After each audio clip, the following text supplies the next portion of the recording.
We have the most powerful tools of all because we have a belief that liberty and justice truly are for all. The RFK Human Rights Award was created in 1984 to celebrate and recognize the most courageous human rights defenders around the earth. This is an award that spotlights grassroots human rights defenders and activists who are standing up for some of the most important causes around the world. The purpose has been since then to lift and shed light on those that sometimes are doing invisible work but at a great personal risk, defending the rights of their communities. Sisters and brothers, there is a great awakening happening in our country. We are all more powerful than any political system as long as we stand together and demand more of it. Our differences, our diversity, that's the source of our strength. We are resisting an entire system that was built on the backs of Black and brown youth. We can continue to lead the fight for freedom and liberation, not just for our people, but for all people. Let us see the divinity in every person and rise to that level of grace and dignity. This award really stems from the idea that Bobby Kennedy had of recognizing the power of an individual to create change. And really, it lifts the work and the profile of those that receive the award and giving them the support they need to continue affecting that positive change in the world. When you put your life at stake, when you give hope to a people, when you fight for a cause that you believe, you really, truly understand the meaning of justice reinvestment, and you begin to heal and advance people.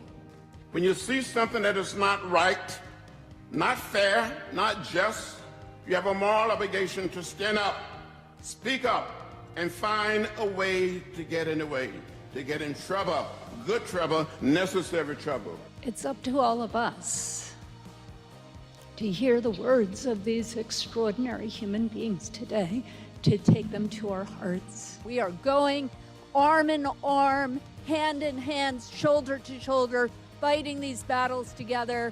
We are going to create a country based on peace, justice, compassion for those who suffer, and most of all, love.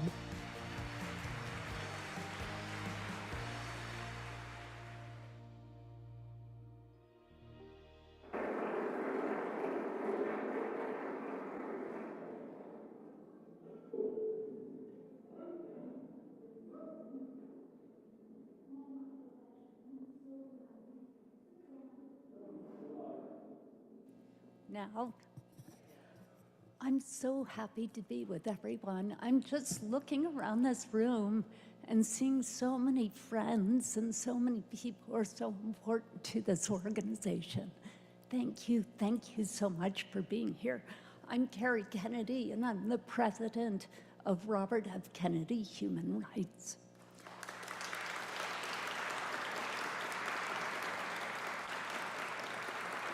And thank you for coming to the 42nd annual Robert F. Kennedy Human Rights Award celebration, held in this historic Kennedy caucus room where both my Uncle Jack and my father announced that they were running for president.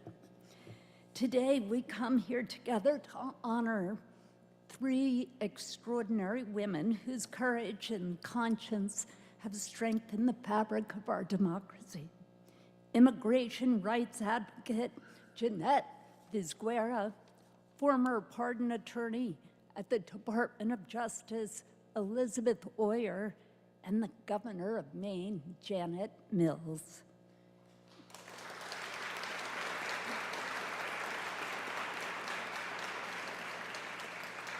Each of you and your families are here because you've displayed profound moral courage during a time of national crisis. We are truly honored by your presence. Thank you. I also want to express deep gratitude to Donato Tramuto and Jeff Porter for their generous support of today's awards.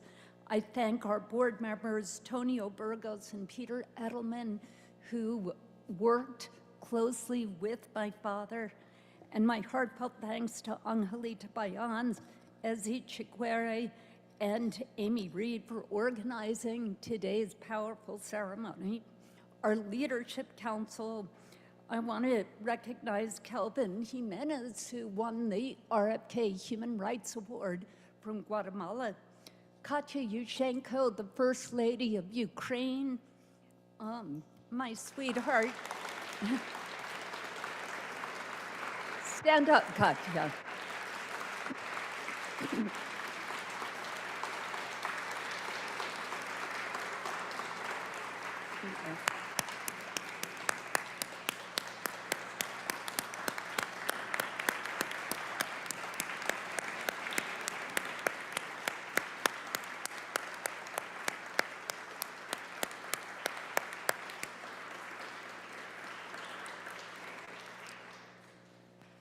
Thank you.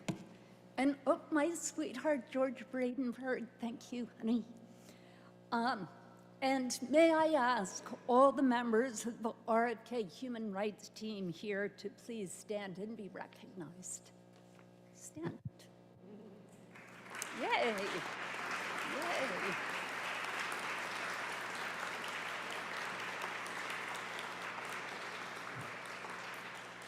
"44 years ago at the University of Georgia, my father gave a speech that resonates now more than ever. He said, "We know that we cannot live together without rules that tell us what is right and what is wrong, what is permitted and what is prohibited. It is law that enables humanity to live together. It creates order out of chaos. Law is the glue that holds civilization together." His words now ring as a warning, because today we find ourselves in the very chaos he cautioned against, led by a presidency that has blurred the lines between right and wrong, that has sought to erode the glue of our civilization. In just the first few months of this administration, we witnessed the flagrant violation of court orders, the erosion of our system of checks and balances, and the exploitation of public office to enrich the powerful while stripping protections from our most vulnerable, especially our children. The White House violated a court order to stop deporting immigrants to South Sudan. The White House violated a court order when it denied press access to the White House press conference with President Trump and President Bukele. It violated yet another court order demanding the return of Kilmar Abrego Garcia, a man whom a U.S. judge had already granted protection from deportation to El Salvador on grounds he would be tortured once he got there. He was here legally, and he should never have been kidnapped and disappeared and sent to the most notorious prison in El Salvador. When Attorney General Robert Kennedy and his brother President Kennedy faced defiance of court orders, they sent in the National Guard to protect the rule of law. They upheld court orders. They protected judges. They safeguarded democracy. President Trump, in contrast, mocks our judiciary, calling honorable public servants, quote unquote, so-called judges, threatening impeachment, even insinuating harm would be their own fault. This is not just unpresidential, it's dangerous. It undermines judicial authority, it destabilizes democracy, and it is no coincidence that threats against judges are rising across our country.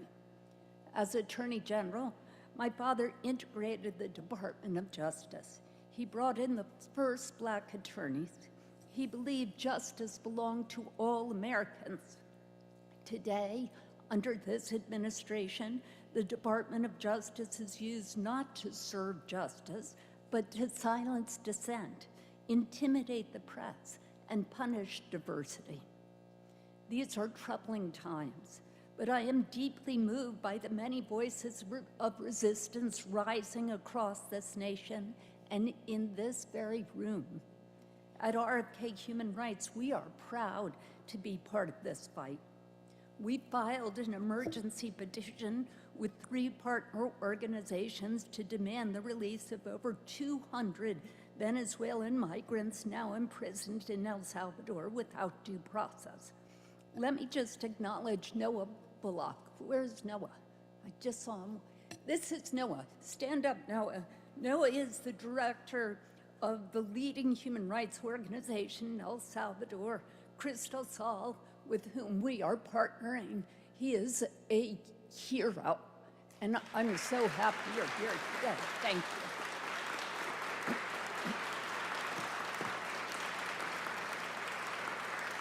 Thank you, Noah. Thank you. No. We sued the Department of Homeland Security to reopen critical civil rights offices. This morning, we're filing a new case, a new lawsuit in federal court to challenge the illegal agreement the Trump administration made with El Salvador to send those men to incommunicado detention and torture. And we're going to free them, and we're going to make sure this never happens again.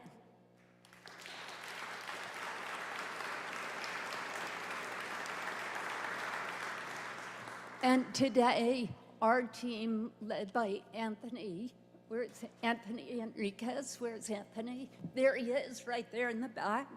Led by Anthony, we are pursuing 19 legal cases against this administration. And with the support of all of you in this room, we intend to win every single one.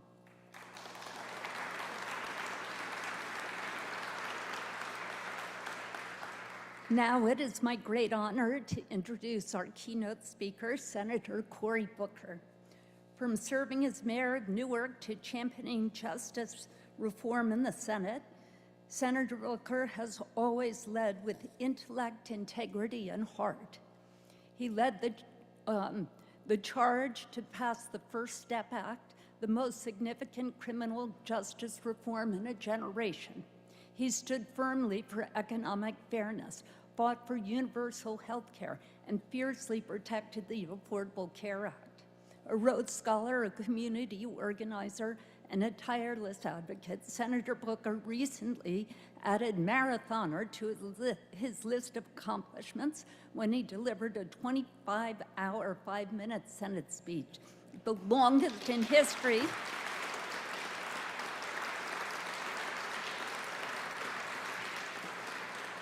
Condemning this administration's attacks on democracy. But beyond all the titles and accolades, what truly defines Senator Booker is his moral clarity and boundless heart.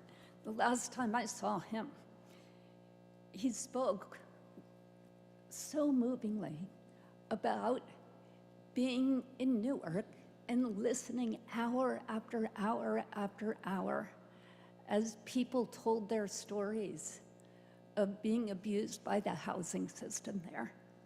And what he learned, not from the lawyers, not from the lobbyists, but from sitting and hearing people tell their own stories about what's happened to them. Senator Booker, thank you for your leadership, and thank you for caring. We are truly happy to welcome you today.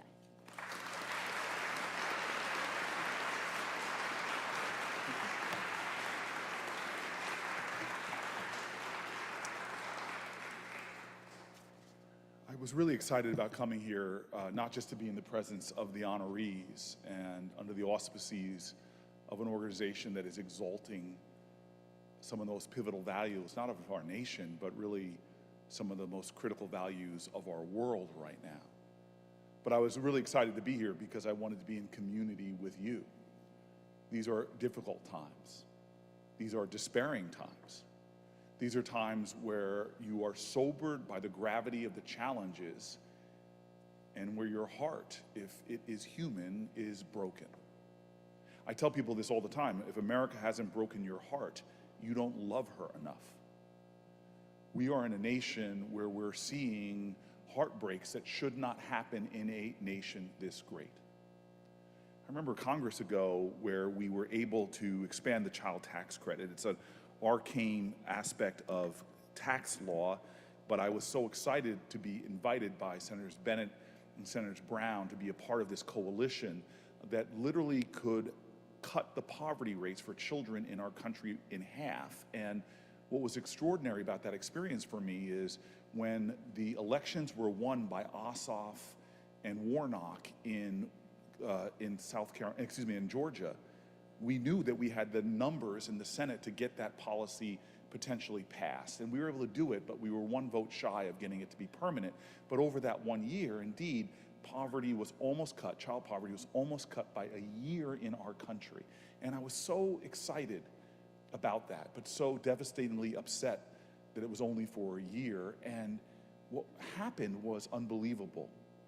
We invite stories, we invite our constituents to tell us stories about how their lives are affected by the policies, good or bad, that we make, and we get such moving stories. I'm the only United States Senator that lives in a community at or below the poverty line. It's a black and brown community where we don't mistake wealth with worth. But what that did for people in my community, the transformative change, really made it feel to me like we had done one of the greatest accomplishments the United States Senate has done in total in generations, but it was only 1 year. And what was extraordinary to me was that after that year, we slipped back into having high child poverty rates. I remember I was talking about the moral violence of child poverty, the obscenity of child poverty. Literally, they looked at the brain activity of children who were pulled above the child poverty line, and how the cortisol levels that constantly shoot in the brain of the insecurity, that literally you saw a different brain development. Poverty has a physical impact. That's why I call it moral violence on children.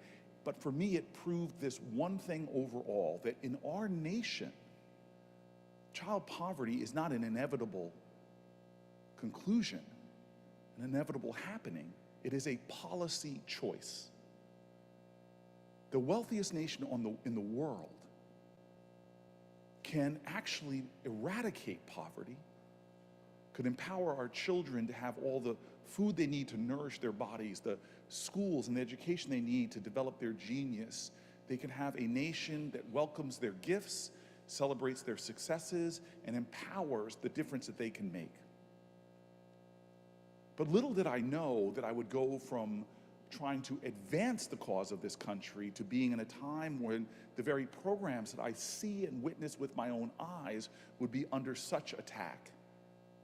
From Meals on Wheels for the seniors to WIC for children and infants, for programs like food stamps, where the average American stays on it for maybe less than 2 years, whereas the bridge, I would see these programs under attack in a bill that would literally gut and cut programs that are our safety net, that empower so many working families to make it through difficult times, all while giving the wealthiest amongst us bigger tax cuts. And so I was excited to come here today to be in community with people and to be before the 3 honorees of folks who know what it means to stand up and be truth tellers in difficult times.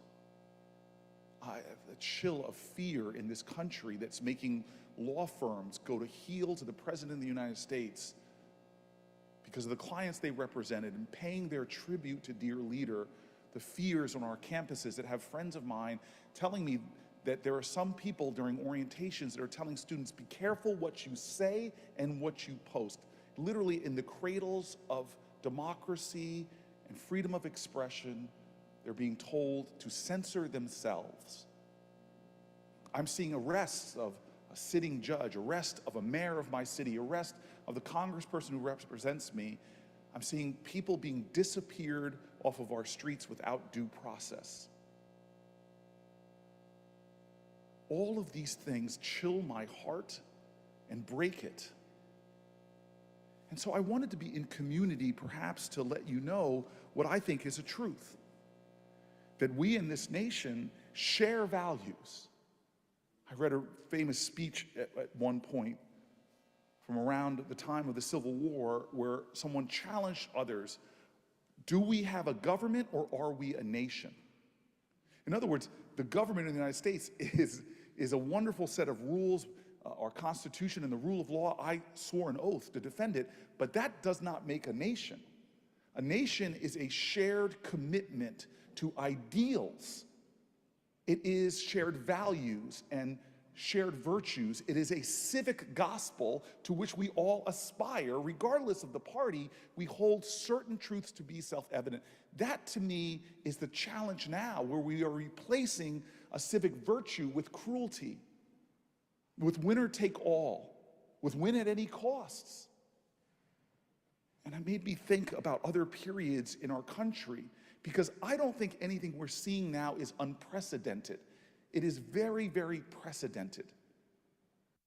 We are seeing now moments in this day and age that are echoed from our history, and one of the times as a senator I think about a lot is when this nation was looking towards the Senate during the time of the 1950s, when huge battles were happening here, one around civil rights and one around the Red Scare and communism.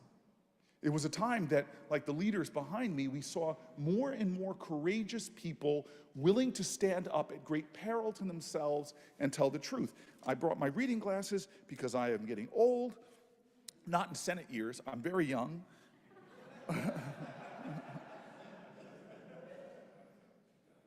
But I love this speech by Margaret Chase Smith. She called it the Declaration of Conscience. She got so much hate after she gave this speech, attacks, challenges, but yet she stood true as a Republican. She said the Democratic administration has greatly lost the confidence of the American people by its complacency to the threat of communism and the leak of vital secrets to Russia.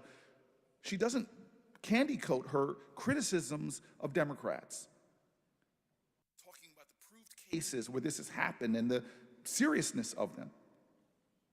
And she believes that the Republican Party was standing on principle, but yet she says to displace it, and I'm quoting her now, to replace the Democratic Party with a Republican regime embracing a philosophy that lacks political integrity or intellectual honesty would prove equally disastrous to the nation. The nation sorely needs a Republican victory, I confess, but I don't want to see the Republican Party ride to political victory on the four horsemen of calumny: fear, ignorance, bigotry, and smear. I doubt if the Republican Party could, simply because I don't believe the American people will uphold any political party that puts political exploitation above the national interest. I see that her words then, as urgent then, are prescient now. I love what Edward R. Murrow, a man in a different sector, said at this same time. No one familiar with the history of this country can deny that congressional committees are useful. It is necessary to investigate before legislating, but the line between investigation and persecuting is a very fine one, and the junior senator from Wisconsin has stepped over it repeatedly. His primary achievement has been in confusing the public mind as between the internal and external threats of communism. We must not confuse dissent with loyalty. We must remember always that accusation is not proof, and that what conviction depends upon evidence and the due process of law. We will not walk in fear. We will not walk in fear of one another. We will not be driven by fear into an age of unreason if we dig deep in our history and our doctrine and remember that we are not descended from fearful men, not from men who fear to write, to speak, to associate, and defend the causes that were, for the moment, unpopular. We are all descendants from men and women who stood when it was unpopular, who stood when it was dangerous, who spoke truth in a climate of lies, who sacrificed political position for a more patriotic purpose. We are here today because of that kind of courage, not because of the absence of fear. Fear is necessary for courage. You cannot have great courage without great fear. Not because people were not despairing like we all are, because you cannot have great hope without great despair. In fact, hope is the active conviction that despair will never have the last word. This time in the 50s and the 60s, I've been reading more and more about the courage of individuals to stand before powerful forces of money and political position, to stand up and tell their truth. Sometimes they did it in silence, just standing up to register voters willing to die together like Goodman, Cheney, and Schwerner, black and white, Christian and Jude, bound not by the same religion, but by the same civic virtue.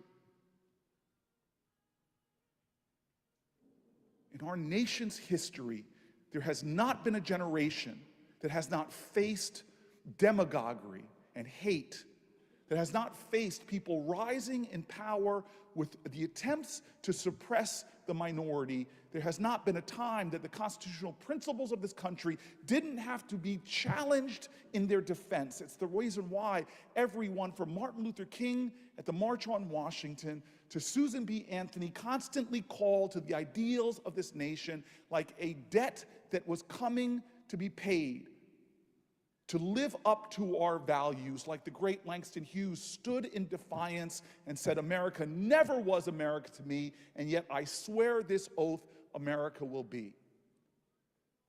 So today we celebrate those people who stand in the storm when it is neither safe or convenient, who stand in the storm when our nation needs more truth tellers, who stand in the storm and don't simply curse the darkness, but show us a way, show us a light. We cannot be defined by what we're against. We need to be steadfast in what we stand for. And in this nation, founded in an extraordinary way by imperfect geniuses who our founding documents are littered with those bigotries of the past. Native Americans referred to as savages, blacks, fractions of human beings, women not mentioned at all, but these imperfect geniuses wrestled with the ideas of virtue in hopes that they, as imperfect as they are, read Washington's farewell address, as imperfect as they are, as much as history would see with more clarity their faults, they hoped something would endure in this nation, and it starts with us understanding that we belong to each other. That when your children suffer, my children are affected. That we share interwoven destinies, that we share a connection.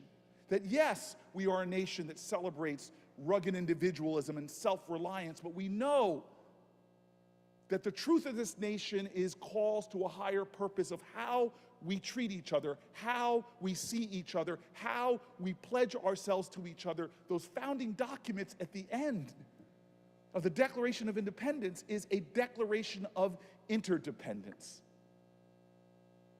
These imperfect geniuses knew that this nation could not survive unless we didn't just establish a government, that we actually established that civic gospel. And it starts with an understanding of the basic rights of humanity, but it goes further than that. We declared that we would be special to each other, that we would commit ourselves to each other, that we would be each other's magnitude and bond by saying in the last words that we must mutually pledge. If we're going to make this thing work, we must mutually pledge to each other our lives, our fortunes, and our sacred honor. Today we celebrate that spirit that hasn't been snuffed from our land ever. A spirit we find in the low places and the high, the crooked places and the straight, a spirit that thrives in this country and is our only hope right now. Heroes who are willing to stand in the storm and commit themselves one to another. We need to be speaking more of character. We need to be speaking more of sacred honor. We need to be seeking more of our bond, that we belong to each other, that the hope of this nation lies in how we treat one another. And that's how I want to end.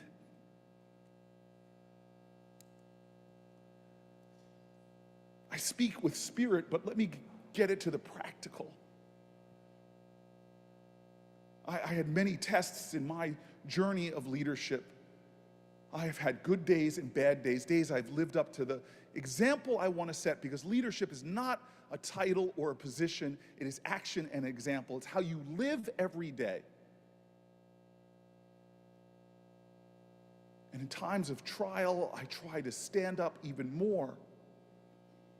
But the trial I want to tell you about is not a metaphoric storm where people are trying to sweep away our constitutional principles, sweep away our separation of powers, sweep away our fundamental rights and guarantees like due process and freedom of speech. But this was a real storm of epic proportions called Hurricane Sandy, and it was visiting upon the state of New Jersey, and I am the mayor of the largest city. We would lose people in this storm. My team was operating like a symphony. Oh, how they were extraordinary, preparing for the storm. I made not mandatory lockdowns for folks or mandatory stay-at-home orders, but I implored upon people, this is not a time to be out. But I went out in the last minutes before the storm hit in a command vehicle driven by 2 police officers in hopes that I would give one last survey. I saw some cars out. I would flash the lights, roll down the window and say, please get home. It is not safe to be out. As we were driving along, looking for conditions that I would have to alert security to take note of so we can go back and alleviate them. As I'm driving along a long stretch, I get a phone call. Forgive me if this sounds impertinent, but the phone call began with what I believe is the stupidest question in America.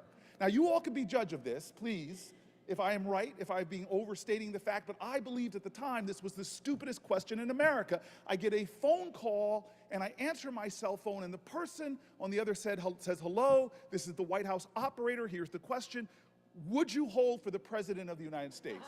I'm like, who says no to that question? I don't care who you are in America. I mean, I'm washing my hair. No, of course, I will hold for the President of the United States. And the next voice I hear, I tell you right now, I miss Obama. And I miss her husband too, but I really miss Michelle. And this may sound outrageous. This is going to make it to social media. Somebody's going to clip this and get me in trouble, but I believe fundamentally that if she married me, I'd be president right now.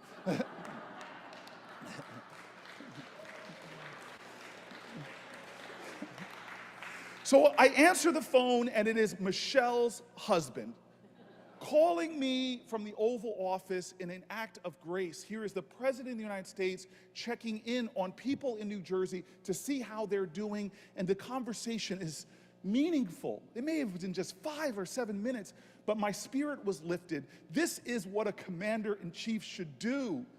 Not try to inspire fear, but to try to comfort folks who are afflicted. You have nothing to fear but fear itself. How can I be a spirit that strengthens, that unites, that encourages? It was a powerful moment. I hung up the phone, and the next thing I know, my cell phone rings again, as if these 2 men planned it, but they didn't. I answer my cell phone, no question. It's just the governor of my state, a man you all probably never heard of, very humble, very quiet. His name's Chris Christie at the time. And he was my friend then, he is my friend now. And moments like this should sear away partisanship. We too talked, affirming our humanity and dignity and the gravity of the moment, talked about plans and practicalities, but 2 men also gave each other strength and spirit, knowing that what would affect our state would be profound in its tragedies.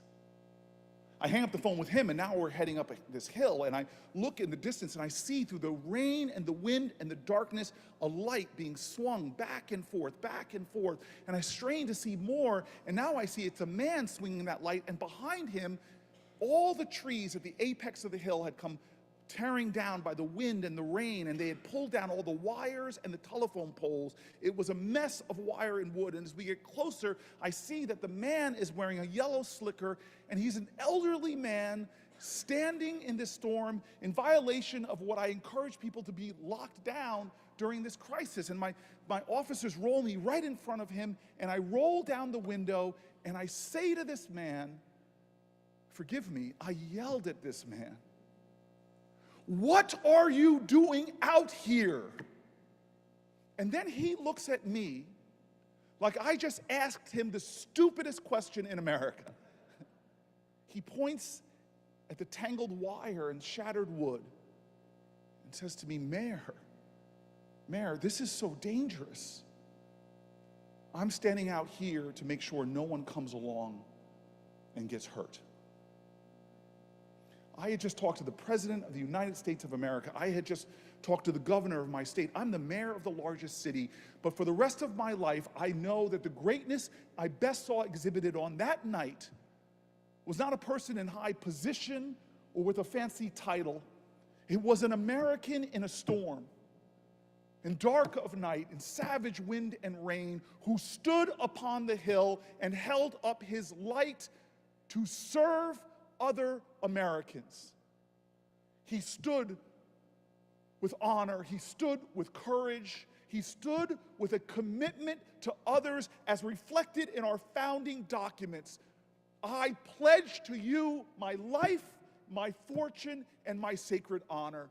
We are in a storm right now in America. It is a moral storm, but like that man in a storm who stood, the question now is not what are they doing, it is how are we gonna stand? Will we stand for unity because there is no us and them in America, it is just us? Will we stand for our constitutional principles because if we lose them, we go into tyranny? Where will we stand? Will we stand in this fight? Will we let our voices be heard even if they shake? Will we stand strong even if our knees are weak? How will we stand? And I believe if we stand like that, we'll inspire others to stand too, to stand with us. I believe that if we stand like this, then we won't just deal with the darkness now, we will bring on a new light and a new hope. In so many chapters of our country, it was always darkest before the dawn. I believe our ancestors are watching us. And if we stand, we will answer the call of our country. As black folks and white folks and the Rainbow Coalition did before, we will make real their song that we shall overcome. Thank you.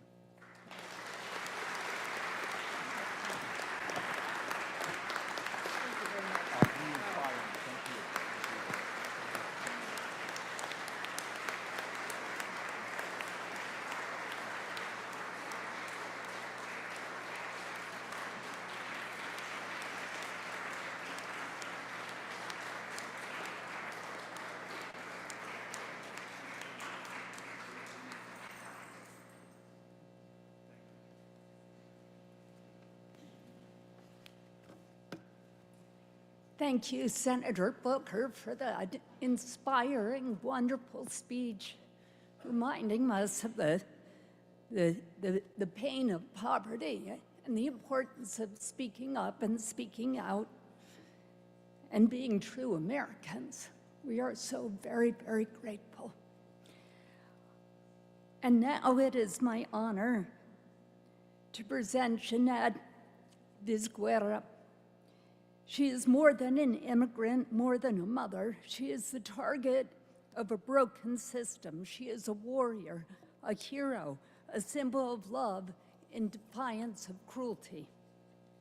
When the Trump administration weaponized ICE to target the very women and men who are the backbone of our economy, working 1, 2, 3 jobs, paying taxes, starting businesses, Jeanette Vizguerra stood up. For over a decade, Jeanette has fought not only for her own dignity, but for the dignity of thousands of others. She has refused to be silenced, organizing, educating, and building community and resistance in the face of injustice. She founded Dreamers Mothers in Action Colorado, Abolish ICE Denver, and the Denver Metro Sanctuary Coalition. Each time ICE came after her, she stood taller, and she stood for all of us. Because she is currently detained, Janette cannot be with us here in person. But yesterday, her lawyer recorded a message that she asked us to share with all of you.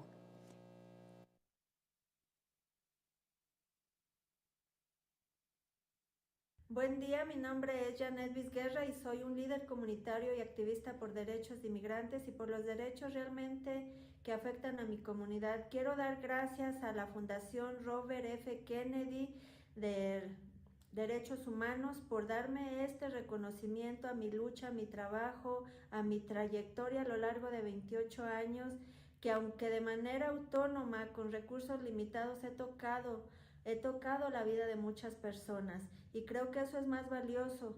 Entonces también quiero agradecer mucho a Kerry Kennedy, que me escogió a mí como una de esas mujeres para darle este reconocimiento en una etapa y en una era tan difícil que estamos viviendo con esta nueva administración, y agradezco de todo corazón. No puedo estar ahí, pero están mis hijas, está mi corazón con ustedes y les pido que sigamos luchando por los derechos humanos de toda la humanidad. Me da esperanza saber que hay tanta gente con la misma mentalidad que yo, con los mismos ideales. La otra cosa que me da esperanza es ver cómo mis hijos están tomando mi lugar. Yo no puedo estar hoy aquí recibiendo este honor, pero tengo mis dos pequeñas guerreras que han estado por 16 años a mi lado, luchando incansablemente en las calles conmigo, con frío, con calor. En cualquier situación han estado conmigo y me da esperanza volver a regresar con ellos a casa, pero también con mi comunidad. Y soy una persona que no se rinde a pesar de las circunstancias, me adapto y aún aquí adentro sigo haciendo mi trabajo. Entonces a veces me río yo misma porque digo, tratan de pararme y no lo logran, porque aún en este confinamiento yo sigo haciendo mi trabajo, sigo educando a la gente, saco testimonios, porque sé que contar tus historias, contar las injusticias en algún momento hace que se logren cambios. Y es lo que yo estoy haciendo desde aquí adentro, transformando las vidas de personas, ayudándolas, educándolas, guiándolas en lo que tienen que hacer. Entonces me da esperanza saber que hay mucha gente que depende de mí y que yo necesito seguir ayudando.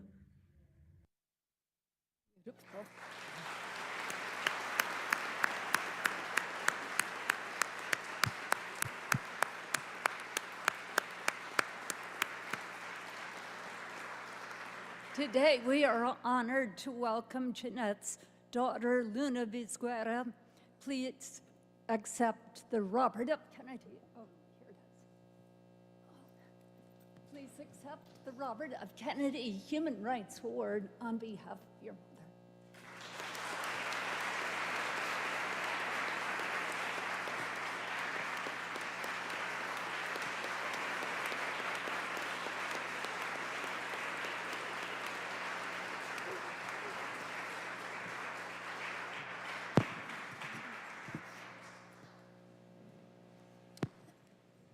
Hello, my name is Luna Vizguera, daughter of Jeanette Vizguera Ramirez.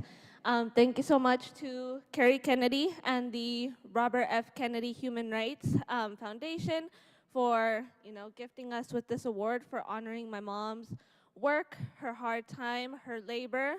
As we can see, my mom is not here. She is currently in a cage in Aurora, Colorado. As much as she is a symbol of resistance, of power, she has been kidnapped from us, from our family. She's been in this detention center for the past 3 months. And I'm very, very proud of my mom, very, very proud of the fact that her work is finally being honored. The same person that would take five kids, both me, my brother, my sister, and her grandkids on a bus to protest, the same person that came here to this country fleeing for security reasons, and started off as a janitor. I'm so proud of everything that she's accomplished here, of the impact that she's had on her community. Her community is also super, super proud of her. If you take a look at Denver, Colorado, a lot of the fruits of her labor are coming upon us at this time. If we look at things such as the Rapid Response Network, licenses that are available to immigrants in Colorado, this all stemmed from her simply speaking out about her case. The reason everything started was because of a traffic infraction back in 2009. At this time, I was 5 years old, and throughout this fight, all me and my siblings have accompanied her. It's been 16 years of our life that we've been alongside her. And I'd also like to honor the person that she is. She's a human being at the end of the day, although she is presented as someone that is super, super strong, someone that represents her community, someone that represents the immigrant rights activist movement. She's human. She's a girl that came here looking to better the future for her daughter, for me, for my sister, and she's done nothing but be a great mother. She cares so much for her kids, for me and my siblings. There's not a single thing that I could ever say that was missing from my life. I've always had the best mentor I could ever had. I've always had the best form of leadership that could be presented to me. And as a woman of color, someone that came here without knowing any English, someone that came here without a single penny to their name, someone that came here because you're fleeing for security reasons, you know? You're scared for your life. There's so much that she's accomplished. She's accomplished the Denver Metro Sanctuary Coalition. She's led the movement within the she also founded Abolish ICE, and there's a lot more that she's done. To you guys, she's a symbol of resistance, someone that's represented power, someone that's represented her community as a whole. To me, she's my mother. She's everything, and at this time, she's missing. And although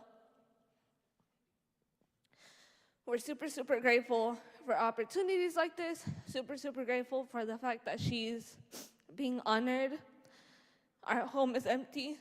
Our home is missing a piece that's very, very important to us. She's not present for a lot of things. She wasn't present for my sister's 8th grade continuation.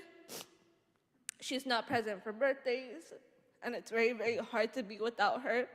So although we are here to go ahead and honor her for her work, I'd like for people to understand that she's in a detention center, and we need to do as much as is possible, and I hope this opens up avenues, opens up opportunities to be able to extend that work, to be able to work harder to get her out.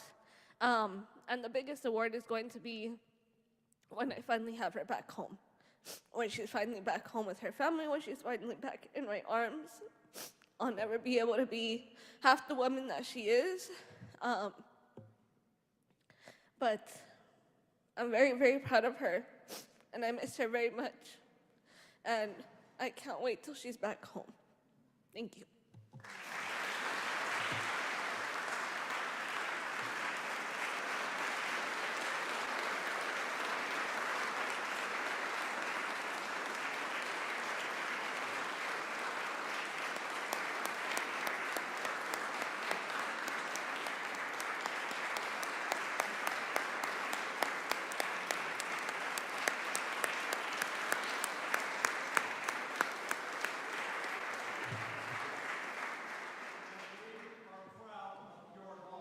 Yes. All of us here today because we love the late Robert F. Kennedy, our senator. We are proud of your mom. Let her know that.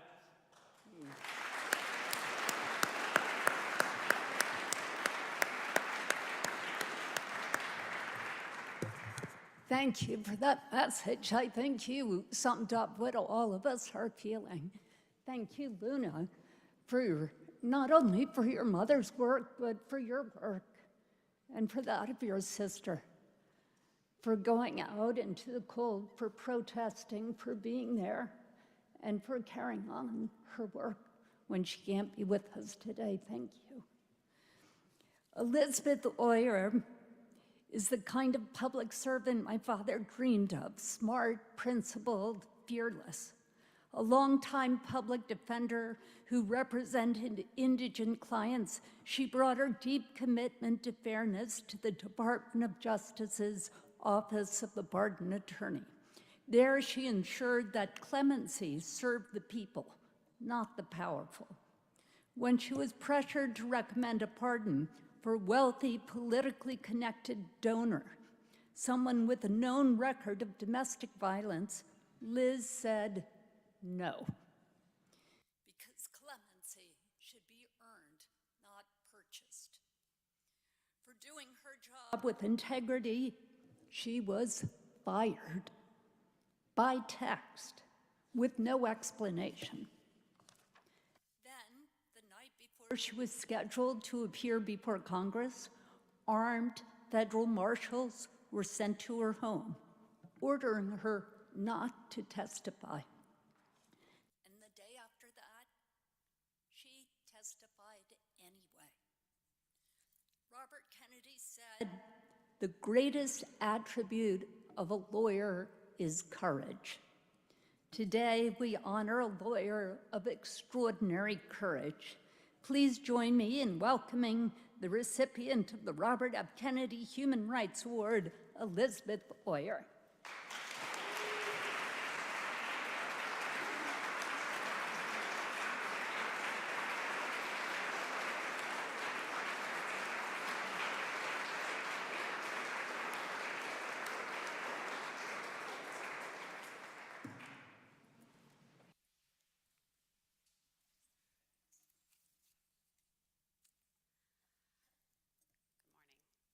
Months ago, I was fired from the Department of Justice, which turned my life upside down.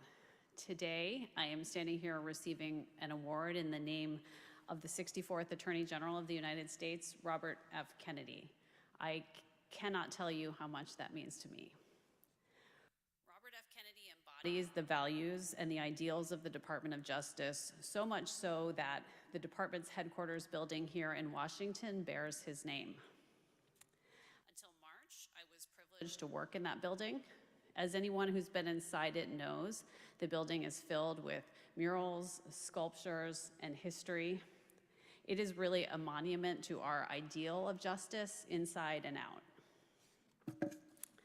On the outside, overlooking Pennsylvania Avenue, the building prominently features this inscription: "No free government can survive that is not based on a supremacy of law.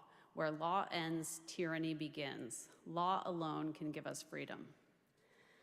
This award, like that inscription, is a powerful statement that the supremacy of law is enduring. The rule of law cannot readily be dismantled by any one man or woman. The occupants of the building bearing Senator Kennedy's name will come and go. The portraits on the walls will change, but the institution and what it stands for will endure. That is the hopeful message that I will take today from this recognition. This award is also a timely reminder that we must be brave when our values are threatened. We must keep fighting what threatens our freedom. I was not born with confidence or courage. My sister and my parents, who are here today, will be the first ones to tell you that. But if you are raised with integrity, as I was, you will find confidence within yourself when you need it. You will find that courage emerges when your values are tested. What prepared me most to meet this moment was the 10 years I spent as a public defender. Two of my public defender colleagues are seated in the back, which is typical. As a public defender, your job is to fight for justice without any institutional power behind you. Every outcome depends on the sheer merit of your cause and the force of your advocacy. That was excellent training for the moment that we're in now. Powers of our government that were designed to protect us are being wielded against us. Institutions entrusted with upholding our liberties, like the Department of Justice, have been commandeered by bullies. Being a public defender taught me that the only effective way to stand up to a bully is to look them in the eye and fight back. Bullies hate being challenged.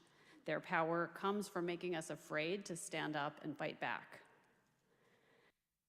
Now is not the time to give in to that fear. It is the time to be brave and stand up for what we care about. Scary as it can be, I have never regretted a time when I stood up for myself or others.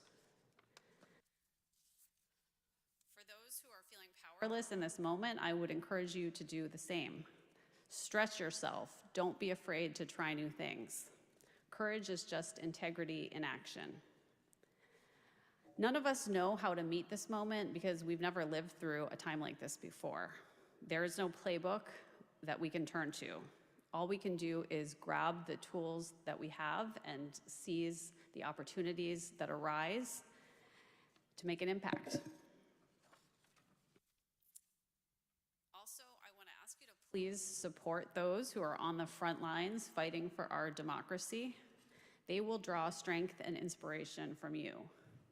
I cannot tell you how much the support of others has meant to me over these last few months. These months have felt like years. I've often felt vulnerable and tired. I've doubted myself. I've questioned my purpose. But again and again, I am energized and inspired by the people in my life who are cheering me on from near and far. I especially want to thank my family who have given me an abundance of love, support, and encouragement. You are truly the best. Also seated in the front row, typical. Here today are my husband, my son, my sister, my parents, my in-laws, 3 aunts, 1 cousin, and some dear friends. My sister has been my champion from day one. My husband and my son have been by my side on this journey every single day through all of the ups and downs. You have given me the strength to keep going. Thank you.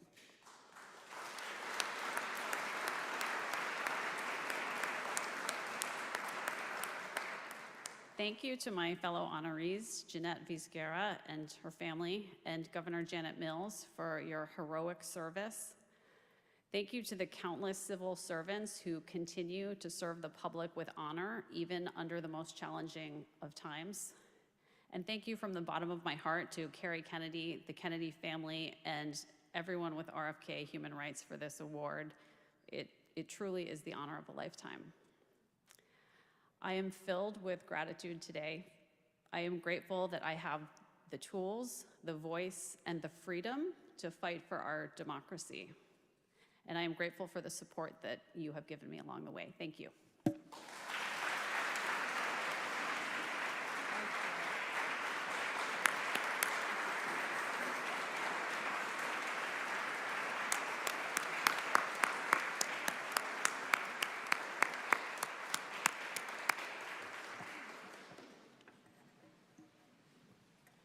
Thank you, Liz. Our government doesn't function without all those bureaucrats, all the people who worked night and day, year after year, who are never recognized, but who, after all, make us who we are. And you are the best of all. I'm so grateful to you.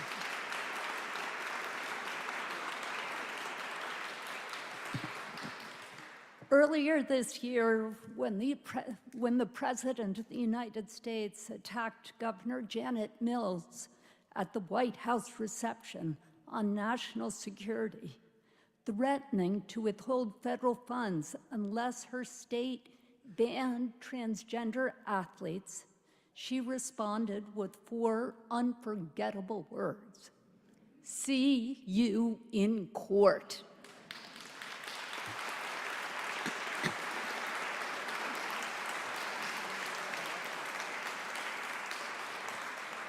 Can we just pause a moment?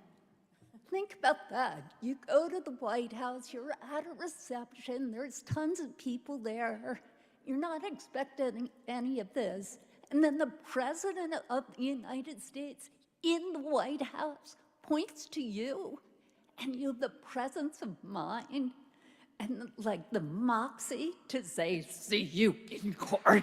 How great is she?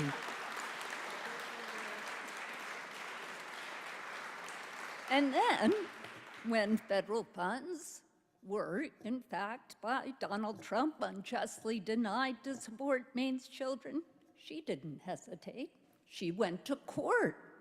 She saw him in court, and she won.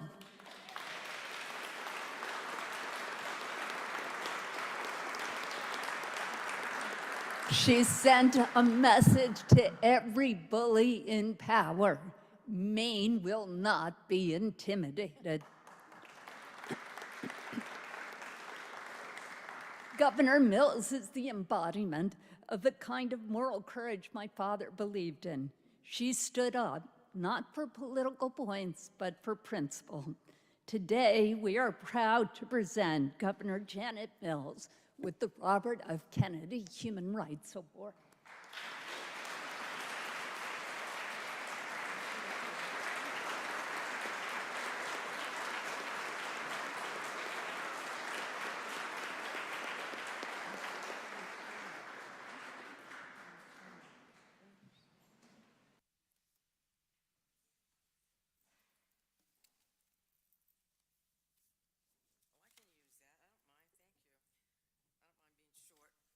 There. Thank you so much, Carrie, my new best friend. We have a lot in common, but thank you so much. You know, before his untimely death, the poet Percy Bysshe Shelley said he'd been visited by a ghost who planted a rhetorical question in his head. How long, the spirit said, how long do you intend to remain content? I think when I woke up in the early morning hours of June 6, 1968, as a young adult, that question had to be reverberating in my head as well. How are we going to remain content? After 3 assassinations during my coming of age as a young adult in the United States, how are we going to intend to remain content? It's the question facing every one of us in difficult and trying times. It's the question faced by generations before us. My father, for instance, was not one who ever intended to remain content. He was a burly country lawyer who sometimes took chickens in trade for fee, an amateur boxer and a die-hard fan of the underdog Red Sox. Still underdog. He was a World War II veteran who survived the Battle of Leyte Gulf, and he bicycled alone through Europe before the war in 1937. What he saw made him who he was. He talked often about the need to protect against the rise of dictatorships anywhere, everywhere. One bitter cold morning as a little girl, he took me out to deliver my newspapers along Main Street, and he told me he had defended a man with a broken arm who was threatened with jail because he couldn't pay a medical bill. A true Mainer, old-time Republican, a good friend of Senator Margaret Chase Smith, the first person who challenged Joseph McCarthy back in 1950, and this is the room where the Army McCarthy hearings were held. My father told me it was important in life to stand up for people who couldn't stand up for themselves. He would often say, "You can't let bullies have their way. They never stop." And so I think it was the echo of his voice that I heard that February morning when the President of the United States unexpectedly confronted me at the White House, when he threatened to withhold all federal funding for our small state unless I agreed with him. I responded as simply as I could, "Hey, I'm complying with state and federal laws. Duh." Then when he declared, we are the law, I said the only thing I knew to say and what any country lawyer would have said: "See you in court." The president's demand, the impermissible threat in his words, the attempt to govern by intimidation, this is not what the founders meant when they wrote the Constitution. It is, in fact, the very thing they most feared. It is precisely the reason they divided power among 3 co-equal branches of government. It is not the president who makes the law, it's Congress. The chief executive may not create a law, amend a law, repeal a law by tweet, by Facebook posting, by executive order, by press release. His job is simply to take care that the laws be faithfully executed. And it is up to the judicial branch to hold him accountable. Judge J. Harvey Wilkinson III, a Reagan appointee, put it dramatically a month ago, describing the looming crisis between the branches of government in these eloquent words. He said, "Now the branches come too close to grinding irrevocably against one another in a conflict that promises to diminish both. The executive may succeed for a time in weakening the courts, but over time, history will script the tragic gap between what was and all that might have been.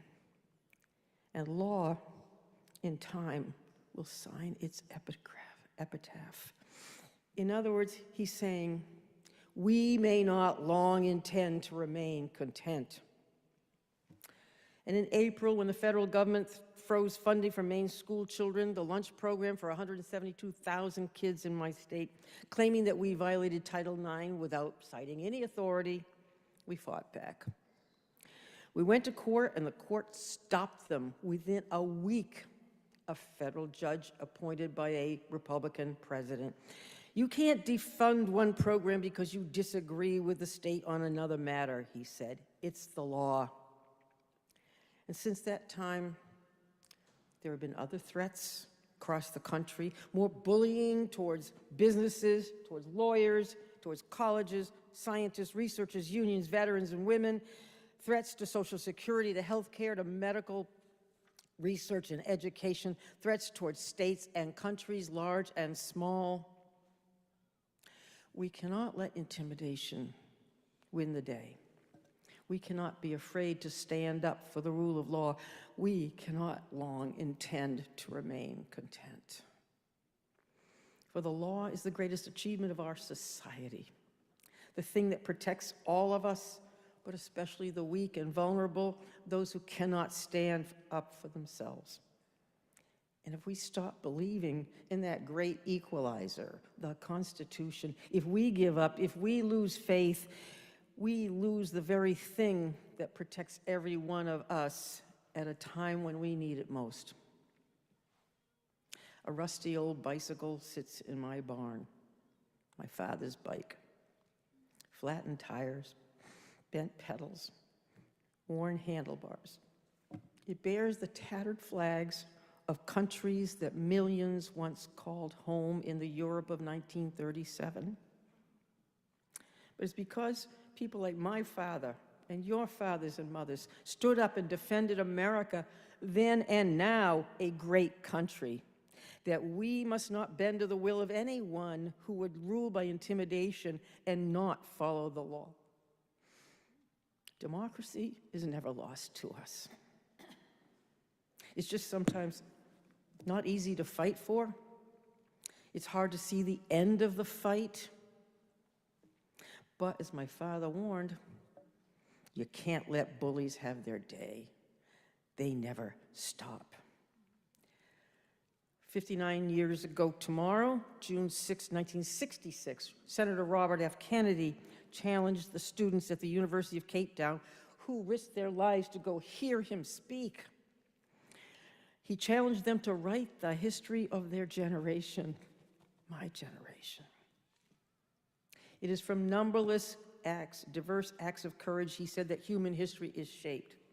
I believe he's asking us still, like Shelley's ghost, how long do you intend to remain content? Each of you will have your moment. And whenever and however you do stand up, believe me, you will count for more than you think. Our country will stand taller. Our country will be stronger.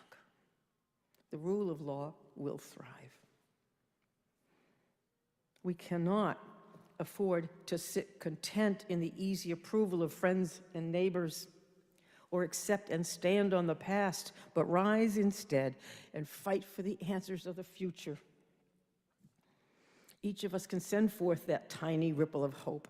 We can restore the rule of law. We can revive our rights, recharge our nation, and rewrite the history of our world.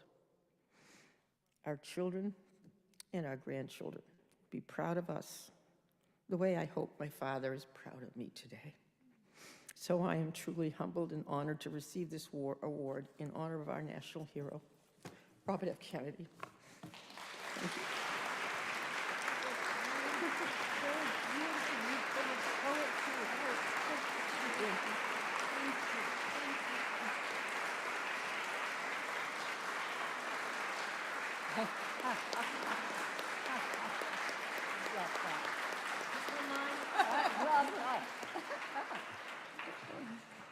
Thank you, Governor Mills, and indeed, anybody here who's content was content when they walked in. No longer is, I'm sure of that.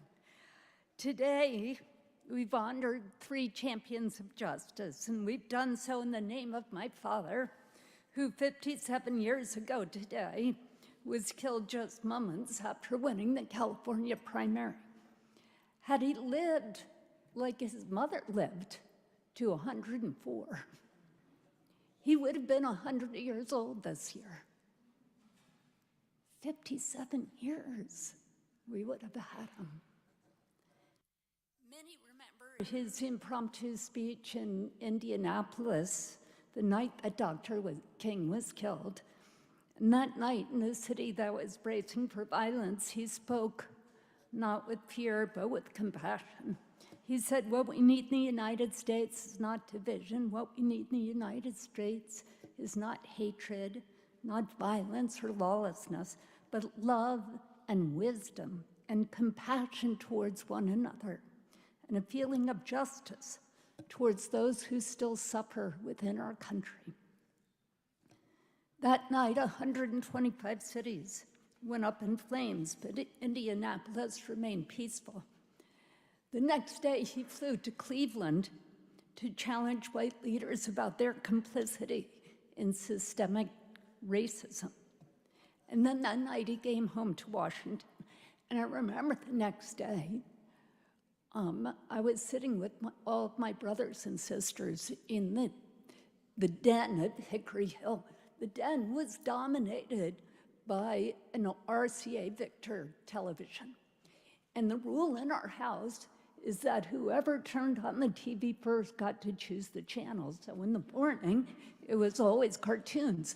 But they could be overruled by anyone who wanted to watch the news, which, you know, siblings would do, just tease you. Exactly. So we were watching the news, and all these cities were burning across the country. And I was sitting there with my mother and all my brothers and sisters, and I heard my father come down the stairs, and he was dressed like to go play football with us or something like that. And he watched the news for a few moments, and at that time they were showing Washington, D.C., which was just close to our house.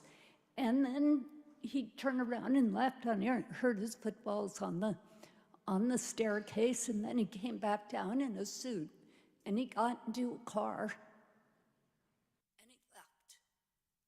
And then we were still watching the TV, and like 10, 15 minutes later, there he was, in the middle of the flames. And when our country was burning, he ran towards the flames. And that's what Jeanette Vizguerra did. And that's what Liz Oyer did. And that's what Governor Janet Mills did. Like Robert F.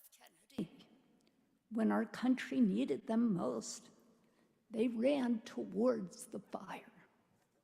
So to each of you, you are our patriots. You are our beacons of moral courage. And I thank you with all my heart. Please give them a round of applause.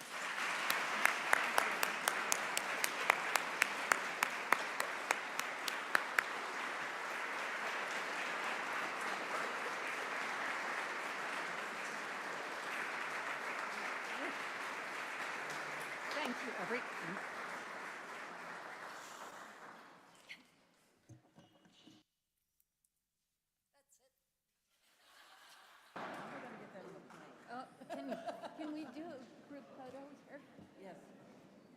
figure out how to get it on the plane. Oh, yeah.